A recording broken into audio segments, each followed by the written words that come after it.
ఇటీవల భారత సార్వత్రిక ఎన్నికలు సజావుగా జరగటం పాకిస్తాన్కు కంటగింపుగా ఉందని, అందుకే జమ్మూలో టెర్రర్ కార్యకలాపాలను పెంచడానికి పాక్ కొత్త వ్యూహాలను ప్లాన్ చేస్తోందని కొందరు అధికారులు చెబుతున్నారు.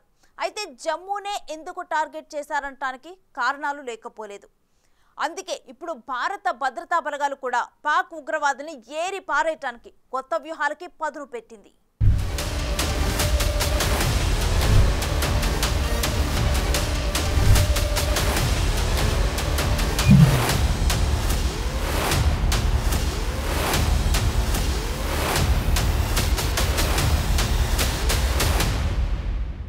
నిజానికి కొన్ని సంవత్సరాలుగా జమ్మూ ప్రాంతం శాంతియుతంగా మారడంతో ఇక్కడ భద్రతా బలగాలు సన్నగిల్లాయి. కాబట్టి ప్రస్తుతం ఈ భూభాగం కూడా ఉగ్రవాద కదలికలకు తోడ్పడుతోందని, అందుకే ఉగ్ర ఘటనలు పెరుగుతున్నాయని సీనియర్ అధికారులు చెబుతున్నారు. గతేడాది ఎలాంటి చొరబాట్లు జరగలేదని సైన్యం ఇప్పటివరకు చెబుతూ వచ్చింది. కానీ ఇటీవల జరిగిన 4 ఎన్కౌంటర్లు సైన్యం ఏమరపాటుగా ఉన్న విషయాన్ని గుర్తు చేశాయి.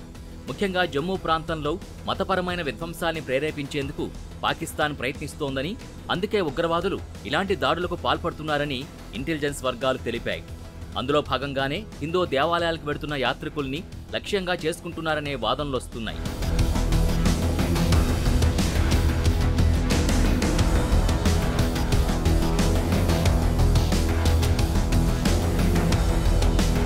ప్రస్తుతం జమ్మూ కాశ్మీర్లోని పీర్ పంజాలకు దక్షిణంగా ఉగ్రవాద కార్యకలాపాలు పెరుగుతున్నట్టు తెలుస్తోంది. గత 2 ఏళ్లలో పీర్ పంజాలకు ఉత్తరం నుంచి దక్షిణ పీర్ పంజాలకు టెర్రర్ కార్యకలాపాలు ఎలా మారాయనే దానిపై భారత ప్రభుత్వం దృష్టి పెట్టింది. ఈ ఉగ్రదాడుల గురించి తెలుసుకోవడానికి ఈ వారం ప్రారంభంలో యూనిఫైడ్ కమాండ్ అత్యవసర సమావేశంలో అమర్నాథ్ యాత్రలో యాత్రికుల భద్రతపై అత్యంత ప్రాధాన్యమిస్తూ చర్చలు జరిగాయి. జూన్ 29 నుంచి ఆగస్టు 19 వరకు జరిగే అమర్నాథ్ యాత్రలో ఎలాంటి అవాంఛనీయ ఘటనలు చోటు చేసుకోకుండా చర్యలు తీసుకోవడానికి ప్రణాళికలు రూపొందిస్తున్నారు.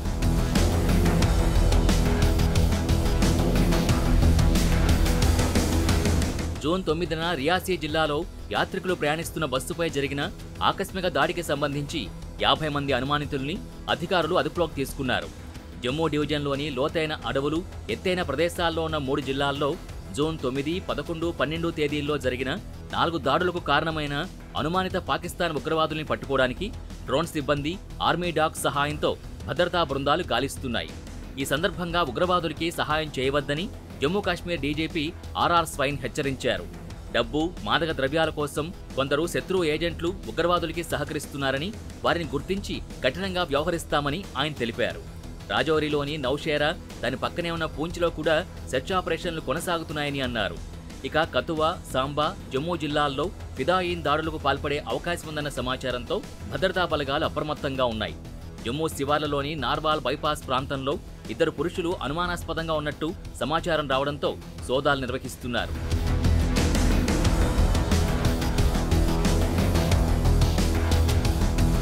అయితే ఇటీవల భారత సార్వత్రిక ఎన్నికలు ప్రశాంతంగా జరగడంపై పాకుకి కన్నుకుట్టిందని, అందుకే పాకిస్తాన్ జమ్మూ ప్రాంతానికి ఉగ్రవాదుల్ని పంపిస్తోందని భద్రతా అధికారులు చెబుతున్నారు. ఈ ప్రాంతంలో ప్రశాంత పరిస్థితులున్నాయనే వాస్తవాన్ని పాకిస్తాన్ కూల్చివేయాలని కోరుకుంటోందని అన్నారు. అలాగే స్థానికంగా ఉగ్రవాద రిక్రూట్మెంట్లు తగ్గిన క్రమంలో పాకిస్తాన్ సరిహద్దుల నుంచి ఉగ్రవాదుల్ని పంపుతోందని Jammu Kashmir director general of police R R Swain విలేకరుల సమావేశంలో వెల్లడించారు.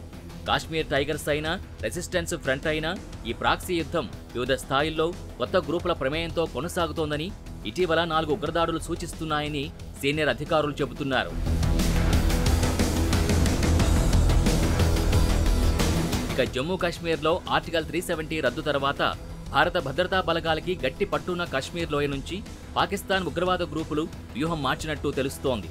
గత 2-3 సంవత్సరాలుగా ఉగ్రవాదులు జమ్మూలో అడపాదడపా దాడి చేశారు. అయితే ఈ మధ్య అది హింసాత్మకంగా మరింత పెరిగింది. ముఖ్యంగా 2023లో 43 ఉగ్రవాద దాడులు, 2024లో ఇప్పటి వరకు 20 దాడులు జరిగాయి.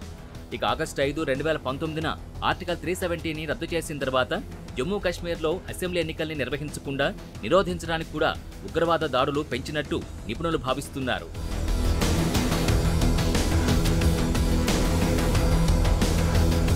అయితే జమ్మూని టార్గెట్ చేయడానికి ఆ ప్రాంత విస్తారమైన, సంక్లిష్టమైన భూభాగాన్ని పాకిస్తాన్ ఆధారిత ఉగ్రవాద సంస్థలు ఇప్పటికే జల్లెడ పట్టేసినట్టు తెలుస్తోంది.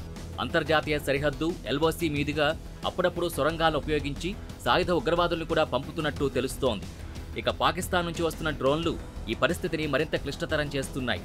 సాధారణ పౌరుల రూపంలో ఉగ్రవాదులు భారత భూభాగంలోకి ప్రవేశించడానికి స్థానిక గైడ్ల సహాయంతో రహస్య ప్రదేశాల నుంచి ఆయుధాల్ని సేకరించడానికి ఈ ప్రాంతం వీలు కల్పిస్తుంది. అయితే జమ్మూ కాశ్మీర్ పోలీసులు, భద్రతా బలగాలు గణనీయమైన విజయాలు సాధించినప్పటికీ జమ్మూ సెక్టార్ ఒక సవాల్గా ఉండే ప్రాంతంగానే మిగిలిపోయింది. అదే ఇప్పుడు సమస్యగా మారింది.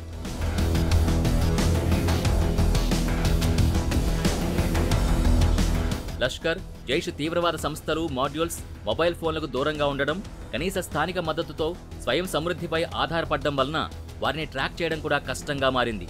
దీంతో భద్రతా బలగాలు తమ స్టాండర్డ్ ఆపరేటింగ్ ప్రొసీజర్ SOPని కూడా సవరించాలని అనుకుంటున్నారు. రాజౌరి, పూంచ్లోని పోలీసులు చెక్పోస్టులను ఏర్పాటు చేసి ఎవరూ వెళ్లడానికి ధైర్యం చేయని అడవుల్లో కూడా సిబ్బందిని మోహరించినట్టు తెలుస్తోంది. అయితే వర్షాకాలానికి ముందే భారీగా చొరబాట్లు ప్రారంభమయ్యాయని సరిహద్దు ప్రాంతంలోని ఉన్నతాధికారులు చెబుతున్నారు. ప్రాథమికంగా ఉగ్రవాదుల్ని గుర్తించడం సవాల్తో కూడుకున్నదని, అయినప్పటికీ ఇప్పుడు పరిస్థితులు మారాయని అంటున్నారు. పరిమితులు లేని ఈ అటవీ ప్రాంతాల్లో కూడా ఇప్పుడు ఆకస్మిక ఎన్కౌంటర్లు జరిగే అవకాశం ఉందని అధికారులు చెబుతున్నారు. ఇప్పుడు వివిధ జోన్లలో నాకాస్ ఏర్పాటైందని, భద్రతా దళాలు అడవుల్లోని రహస్య శిబిరాలపై కూడా దృష్టి పెట్టాయని తెలుస్తోంది. ఇక ప్రతి గ్రామంలో భౌతిక నెట్వర్క్ను ఏర్పాటు చేయడం, గ్రామ రక్షణ కమిటీని పునరుద్ధరించడం వంటివి స్థానిక రక్షణను బలోపేతం చేసే ప్రయత్నాల్లో ప్రత్యేకంగా నిలుస్తున్నాయని అధికారులు అంటున్నారు. కిష్త్వార్ ప్రాంతంలో కార్యకలాపాలు నిర్వహిస్తున్న హిజ్బుల్ ముజాహిదీన్కు చెందిన 59 ఏళ్ల A++ category terrorist commander Jahangir Saroori పరారీలో ఉన్నట్టు తెలుస్తోంది. ఈ ప్రాంతంలో ఉగ్రవాదం పెరగడానికి వెనుకున్న హస్తం జహంగీర్దే అని అధికారులు భావిస్తున్నారు. 1992 నుంచి క్రియాశీలంగా ఉన్న జహంగీర్ పట్టుబడకుండా తప్పించుకున్నాడు. భద్రతా దళాల్ని తప్పుదారి పట్టించడానికి ఓట్లు వెనక్కు ధరించడం వంటి వ్యూహాలకు ప్రసిద్ధి చెందిన జహంగీర్ హిందూ మైనార్టీ ఇళ్లలో దాక్కుని పట్టుబడకుండా తప్పించుకుంటున్నట్టు తెలుస్తోంది. అయితే ఇప్పుడు జహంగీర్ కంటే కరడుగట్టిన పాకిస్తానీ ఉగ్రవాదుల నుంచి ముప్పు ఎక్కువగా ఉందని భద్రతా బలగాలు భావిస్తున్నాయి.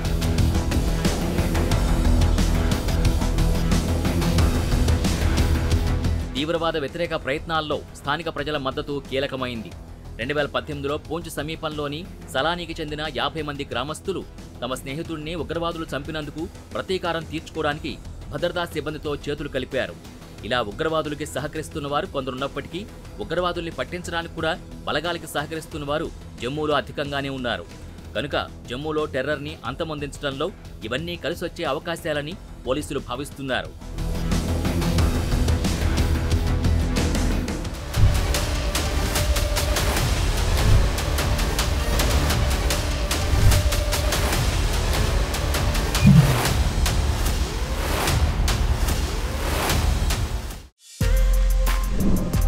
For more videos like this, subscribe Big TV channel.